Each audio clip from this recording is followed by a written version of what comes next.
तो बाजार में आज हम देख रहे हैं कि दबाव है और निफ्टी हालांकि लोअर लेवल से संभलने की कोशिश कर रहा है। गिरावट रह गई है लगभग 100 अंकों के आसपास की और निफ्टी बैंक है लगभग 350 अंक नीचे, लेकिन 56,800 के लेवल के आसपास है।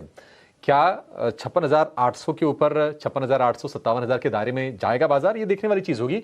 लेकिन बाजार के लिए जो मुश्किलें हैं वो है कच्चे तेल को लेकर, और क्रूड में लगभग 2% के आसपास का फिर से उबाल आ गया है और भाव जो है $102 के आसपास, $103.30 के भाव हैं और इसी वजह से भारतीय बाजार आपको परेशान नजर आएंगे।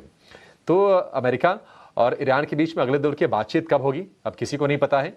ये ट्रंप को पता है और ईरान को पता है, और कब तक ये डेडलॉक चलेगा इसका अंदाजा भी नहीं है, और तब तक ये ऑयल ट्रैफिक जो है स्ट्रेट ऑफ हॉर्मुज के जरिए वो प्रभावित रहेगी, क्योंकि दोनों के दोनों देश नाकाबंदी कर रहे हैं। ईरान के पोर्ट्स पर अमेरिका की नाकाबंदी है और स्ट्रेट ऑफ हॉर्मुज पर ईरान का नियंत्रण है और वो वहां से किसी शिप को आने जाने नहीं दे रहा है। कल 2 शिप्स को अपने कब्जे में लिया है ईरान ने, और उसी के चलते हमने देखा कि क्रूड में उबाल आया और क्रूड ने फिर से $100 का जो साइकोलॉजिकल लेवल है उसको क्रॉस कर लिया है। तो बाजार में आपकी स्ट्रेटजी क्या होनी चाहिए, क्योंकि अर्निंग्स आ रहे हैं, ज्यादातर नतीजे अब तक ठीक ठाक ही आए हैं एक्सेप्ट आईटी में वीकनेस है और उसने थोड़ा बाजार के माहौल को खराब करने का काम भी किया है। तो ब्रॉडर पर्सपेक्टिव में चीजों को समझते हैं और हमारे साथ जुड़ गए हैं फर्स्ट ग्लोबल के चेयरपर्सन और चीफ इन्वेस्टमेंट स्ट्रेटजिस्ट आज की हमारी महारथी देवना मेहरा। देवना मैम, बहुत शुक्रिया आपका समय देने के लिए। स्वागत है आपका 18 आवर्स स्वदेश पर। मैम, बाजार ना तो अमेरिका की तरफ देख रहा है ना तो ईरान की तरफ देख रहा है। बाजार का पूरा फोकस इस बात पर है कि स्ट्रेट ऑफ हॉर्मुज से ऑयल की सप्लाई कब सामान्य होगी, क्योंकि अगर ये ऑयल ऐसे ही एलिवेटेड रहा तो फिर हमारे मैक्रो डिस्टर्ब होंगे। एक कोटक की रिपोर्ट भी आई है, उनका ये कहना है कि 25 से 28 रुपए पेट्रोल डीजल के दाम बढ़ सकते हैं चुनाव खत्म होने के बाद ही। आपका सेंस क्या कह रहा है मैम, ये कितना डिस्टर्ब करेगा हमारे मैक्रोस को, ऑयल में जो उछाल आ रहा है? नमस्कार। भारत बहुत तेल आयात करता है, तो ये तो एक हमारी जो आप कह लीजिए इकोनॉमी पे और बाकी सब चीजों पर भी असर तो डालता है। और वैसे मैं आपको कहूँ तो $100 का ऑयल हम लोगों ने लगभग कितने का, लगभग 17-18 साल पहले भी देखा है, और उस समय पूरे विश्व भर में रिसेशन भी था। तो एक तरफ मतलब वो एक कहे तो डबल वैमी था कि एक तरफ रिसेशन भी है और ऊपर से तेल के भाव भी उतना बढ़े, और हमने उसको मैनेज किया। ये जरूर हो सकता है कि पेट्रोल डीजल के भाव बढ़ाए जाए इलेक्शन के बाद, इसमें मुझे बहुत विशेष शक भी नहीं लगता है। जब तेल के भाव गिरे थे तब तो वो सब पैसा एक तरह से टैक्सेस में चला गया था, वो पास ऑन नहीं हुए थे। लेकिन जब तेल के भाव बढ़ते हैं तब वो मुझे लगता है पास ऑन हो जाएंगे। अभी फिलहाल के लिए तो ड्यूटी कट किया है, पर असल में तो आप अगर बजट के नंबर देखें तो ड्यूटी कट पूरे साल भर चले इसका बहुत ज्यादा गुंजाइश मुझे लगती नहीं। तो अंततः जो कंज्यूमर है उसको अधिक पैसे देने पड़ेंगे। लेकिन मैं इसके साथ एक बात और भी कह दूं कि ऐसा नहीं है कि अमेरिका को फर्क नहीं पड़ता है कि कच्चे तेल का भाव कहाँ जाता है। मैं कहूंगी अमेरिका की राजनीति में एक ही चीज की का रियल फर्क पड़ता है, वो है कि आपका पेट्रोल पंप या जिसे वो लोग गैस स्टेशन कहते हैं, वहां पर गैसोलीन का या पेट्रोल का भाव क्या है। तो उसका बहुत फर्क पड़ता है अमेरिकन लीडर्स को वहाँ की राजनीति में, वहाँ के चुनाव में। तो वो भी कहाँ तक इसको इतना हाई चाहेंगे वो एक अलग बात है। और जहां तक आप बोल रहे हैं कि अभी वॉर और जियो पॉलिटिक्स की बात नहीं हो रही है, लेकिन एक साल पहले, 1 महीना पहले जब मैं आपके चैनल पे आई थी तो यही मुख्य बात थी, और मैंने तब भी यही कहा था कि जियो पॉलिटिक्स से आप बहुत ज्यादा रिएक्ट मत करिए। अपना जो आपका पोर्टफोलियो है, आपकी एलोकेशन है, उसको देखिए कि 125 साल का डेटा यही कहता है कि जियो पॉलिटिक्स से सिवाय जिन देशों के जहां जो डायरेक्टली उस युद्ध में हो, उनके अलावा और जगह की स्टॉक मार्केट में कोई लास्टिंग इफेक्ट नहीं होता। लेकिन आपको कंपनी बाय कंपनी देखना पड़ेगा। अगर किसी का क्रूड या पेट्रोकेमिकल्स पे डिपेंडेंस है तो वहां से उस कंपनी का मार्जिन क्या होगा, उस तरह की चीजें आपको देखनी पड़ेगी। देवना मैम, अमेरिका की आप बातचीत कर रही थी। अमेरिका में हम देख रहे हैं कि वहां पर भी लोग परेशान हैं। डोनाल्ड ट्रंप की नीतियों का काफ़ी विरोध हो रहा है। अगर हम गैसोलीन के प्राइसेस की बात करें, यानी कि पेट्रोल की, तो लगभग 20 से 25% दाम बढ़ गए हैं और कैलिफोर्निया में तो लगभग लगभग डबल हो गए हैं प्राइसेस।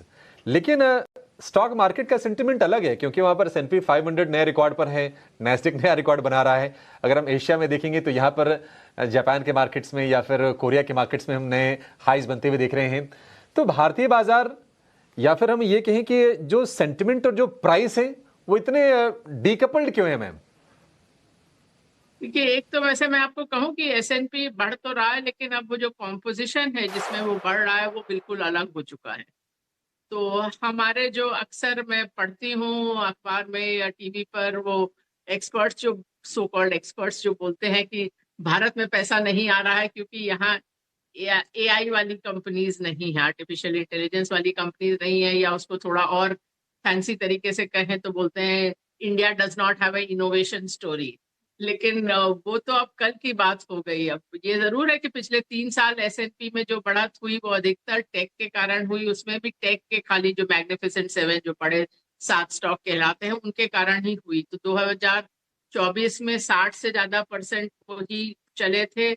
23 में 60 से ज्यादा%, 24 में 50 से ज्यादा% और 25 में 40 से ज्यादा%। लेकिन अब वो बात नहीं रही है। अब जो कहते हैं कि टेक्नोलॉजी का जो बुल है वो थक रहा है। अब जो S&P का मूवमेंट है वो दूसरे सेक्टर्स के कारण है। इसी कारण S&P का मूवमेंट एक्चुअली में कम है। अब रसल 2000 जो वहां के थोड़े छोटे मार्केट कैप वाले स्टॉक्स हैं, उसका इंडेक्स इस साल 20% से ज्यादा, आई थिंक कुछ 25-26% चला है, जबकि S&P 4-5% चला है। तो बहुत बड़ा, मतलब ये 2-3 दिन पहले के आंकड़े हैं, हो सकता है थोड़ा बहुत कुछ उसमें फेरबदल हुआ हो। लेकिन अब वो कहीं और ही चीजें चल रही हैं, वो और ही स्टॉक्स चल रहे हैं। वो जो हम सोच रहे थे कि अब AI का बुल ही हमेशा के लिए है, वो चीज अब खत्म हो रही है। लेकिन वही बोलते हैं, हम लोग अक्सर ड्राइव करते हैं पीछे देखते हुए। तो अभी तक कहानियां वही चल रही है कि इंडिया में AI नहीं है इसलिए नहीं है। तो लेकिन ये आपकी बात ठीक है कि इंडिया ने अमेरिका को ही नहीं, इमर्जिंग मार्केट्स को भी काफी लैग किया है। तो ये आप कह सकते हैं चिंता का विषय है। लेकिन एक तरह से ये भी है कि अब मुझे लगता है कि इतना ज्यादा कुछ हताशा और निराशा की बातें जनवरी से सुनी है कि मुझे लगता है कि 2026-2025 से तो बेहतर साल रहेगा भारतीय बाजारों के लिए भी। तो ये एक मेरा मानना है। मैं इंडेक्स प्रोजेक्शन तो नहीं देती हूँ, लेकिन प्रोबेबिलिटी के टर्म्स में मुझे लगता है कि इसीलिए, क्योंकि अभी पिछले साल तक आप जिसको सुनो वही इंडिया ग्रोथ स्टोरी बेच रहा होता था। अब चूंकि लोग थोड़ा सा रिस्क गिनवाने लगे हैं, आगे का मार्केट शायद बेहतर हो। और अभी भी आपने देखा, मैंने शायद पिछले महीने जब मैं आई थी तो मैंने कहा था कि अब रेंज ऐसा है कि बॉटम के आसपास है। अब मुझे ये नहीं मालूम कि वो बॉटम से चलेगा, मतलब 1 हफ्ते बाद, 2 हफ्ते बाद, 2 महीने बाद, लेकिन वो बात भी प्राय तो ठीक हो ही गई। अभी मार्केट भी ज्यादा ब्रॉड बेस्ड यहाँ भी हो गया है। अब वो बात नहीं है जो पिछले साल था कि आपका इंडेक्स में तो हाँ, पॉजिटिव दिख रहा था, लेकिन मीडियम स्टॉक डाउन था, ज्यादातर पोर्टफोलियो में लाल निशानी आपको नजर आ रहा था। करेक्ट। मैं यही चीज में मैं आपसे पूछने भी जा रहा था। आपने, अच्छा हुआ कि आपने उस पर टच अपॉन कर लिया, क्योंकि निफ्टी में पिछले साल लगभग 10.5% के आसपास के रिटर्न बने थे, लेकिन ब्रॉडर मार्केट में पैसे नहीं बने। अब थोड़ी पिक्चर बदल रही है मैम। और ईयर टू डेट अगर निफ्टी को देखेंगे 7% नीचे अभी है, और स्मॉल कैप 100 अगर हम देखेंगे तो वो ऑलमोस्ट सपाट है, हल्के से गेंस के साथ। तो थोड़ी दुविधा की स्थिति भी है कि जब अनिश्चितता होती है, जब असमंजस होती है, तो स्मॉल कैप से पैसे निकलते हैं। यहां तो उल्टा हो रहा है, स्मॉल कैप मिड कैप में पैसे आ रहे हैं, लार्ज कैप से निकल रहे हैं। तो कैसे स्ट्रेटजी बनाए अभी बाजार में? देखिए, वैसे तो स्मॉल कैप मिड कैप के हिसाब से देखना पूरी तरह ठीक नहीं रहता, क्योंकि उसमें बहुत सारे सेक्टर होते हैं, बहुत तरह की कंपनियां होती हैं। लेकिन ये भी मैं आपको बोल दूं कि अब क्योंकि मार्केट कैप वाला कट ऑफ नहीं है, अब सेबी का जो डेफिनेशन है लार्ज कैप का, मिड कैप का, स्मॉल कैप का, उसके कारण एक्चुअली में कट ऑफ काफी ज्यादा है। मैंने पीछे जब देखा था तो स्मॉल कैप का कट ऑफ कुछ 30,000 करोड़ मार्केट कैप के करीब था, जो असल में इतना स्मॉल कैप नहीं है।